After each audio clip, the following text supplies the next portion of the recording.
Lok Sabha speaker के पद पर सत्ता पक्ष और विपक्ष के बीच सहमति नहीं बन पाई।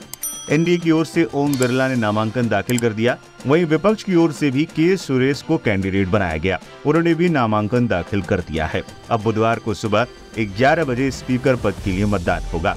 के सुरेश केरल के कांग्रेस के सांसद हैं और 8वीं बार चुनकर लोकसभा पहुंचे हैं। आंकड़ों को देखते हुए साफ है कि स्पीकर पद पर चुनाव की स्थिति में एनडीए का दावा मजबूत है, लेकिन इंडिया अलायंस को लगता है कि उसके पास अपनी ताकत दिखाने का मौका है, इसलिए उसने डिप्टी स्पीकर का पद देने की शर्त न पूरी होने पर कैंडिडेट ही उतार दिया।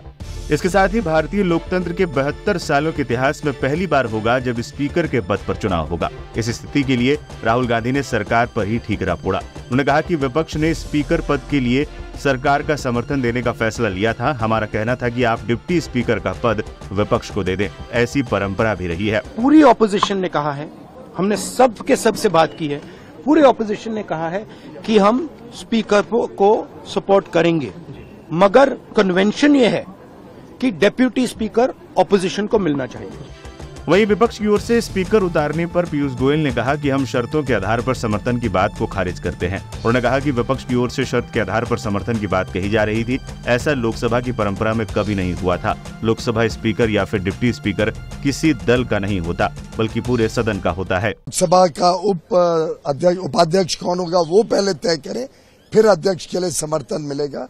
इस प्रकार की राजनीति को हम की निंदा करते हैं और मुझे लगता है कि अच्छी परंपरा ये रहती है कि लोकसभा निर्विरोध एक सर्वसम्मति से अध्यक्ष चुनता, तो लोकसभा की भी मर्यादा अच्छी रहती, सभी पक्ष का उसमें योगदान रहता और स्पीकर वैसे भी किसी सत्तारूढ़ पार्टी या विपक्ष का नहीं होता है, वो पूरे सदन का होता है। कौन है के सुरेश?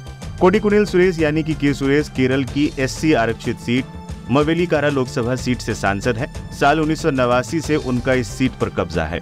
उन्हें लोकसभा में इस समय सबसे ज्यादा अनुभव है। वो अब तक 8 बार सांसद बन चुके हैं। इसके साथ ही के सुरेश कांग्रेस की सरकार में 2012 से 2014 तक राज्य मंत्री थे। साल 2018 में उन्हें केरल कांग्रेस कमेटी का कार्यकारी अध्यक्ष भी बनाया गया था।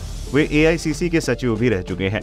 कोडिकुनिल सुरेश इससे पहले विवादों में भी थे। रिपोर्ट्स के मुताबिक सुरेश का साल 2009 में लोकसभा चुनाव जीतने के बाद जाति प्रमाण पत्र फर्जी मिलने पर केरल हाईकोर्ट ने निर्वाचन अवैध घोषित कर दिया था। हालांकि बाद में सुप्रीम कोर्ट ने उन्हें इस मामले में राहत दे दी थी।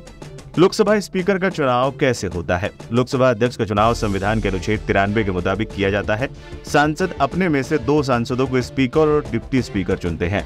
लोकसभा अध्यक्ष के चुनाव से एक दिन पहले सदस्यों को उम्मीदवारों के समर्थन का नोटिस जमा करना होता है। लोकसभा अध्यक्ष का चुनाव साधारण बहुमत के जरिए होता है, यानी जिस उम्मीदवार को उस दिन लोकसभा में मौजूद आधे से ज्यादा सांसदों का वोट मिलेगा वो लोकसभा अध्यक्ष बनता है।